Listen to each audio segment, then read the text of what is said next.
Praise the lord. ఫిబ్రవరి 14వ తేదీ 2025. ఈరోజు దేవుని వాగ్దానము. నేను వారికి ఏక హృదయమును ఏక మార్గమును దయచేయుదును. ఇర్మియా గ్రంథము 32వ అధ్యాయం 39వ వచనం. ఈ వాక్యం ద్వారా మనం తెలుసుకోవాల్సిన విషయం ఏంటంటే, దేవుడు మనకు మేలు చేయాలని ఎన్నో విషయాలు మనకు బోధిస్తూ వచ్చారు.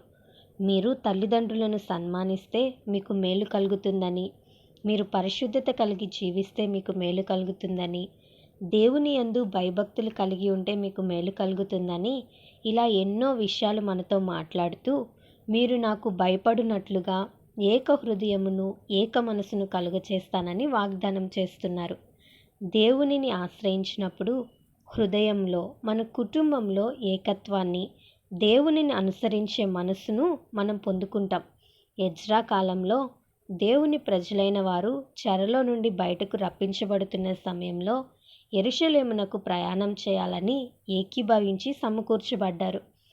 దేవునికి వ్యతిరేకమైన దశలో వారు జీవిస్తున్నప్పుడు అన్యులను వివాహం చేసుకొని అన్యులుగా మారిపోయి దేవుని యందు భయభక్తులు లేకుండా ఉన్నప్పుడు ఎజ్రా వారందరికీ ధర్మశాస్త్రము బోధించి వారి కొరకు కన్నీరు కార్చి ప్రార్థించినప్పుడు వారందరూ మారారు. వారు కూడా కన్నీరు కార్చి ప్రార్థించారు. దేవుని మందిరంలోనికి వచ్చారు. వర్షం పడుతున్నప్పటికీ కూడా ప్రార్థిస్తూనే ఉన్నారు.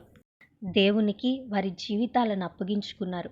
పాపమును, దోషమును విడిచిపెట్టారు. నీతిని నేర్చుకున్నారు. మేలు పొందారు. నీ జీవితంలో కూడా నీవు మేలు పొందటానికి దేవుని భయం చాలా అవసరం.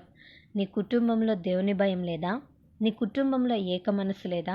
దేవుని వైపు తిరుగు. దేవుని వైపు గనక నీవు తిరగగలిగితే దేవుడు నీకు తప్పక దయచేస్తాడు. ఈ వాగ్దానం దేవుడు మనందరి జీవితంలో నెరవేర్చునుగాక. ఆమేన్. ఈ వీడియో మీకు దీవెనకరంగా, ఆశీర్వాదకరంగా అనిపించినట్లయితే లైక్ చేయండి, షేర్ చేయండి, కామెంట్ చేయండి, సబ్స్క్రైబ్ చేసుకోండి.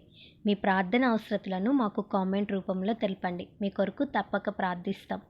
God bless you.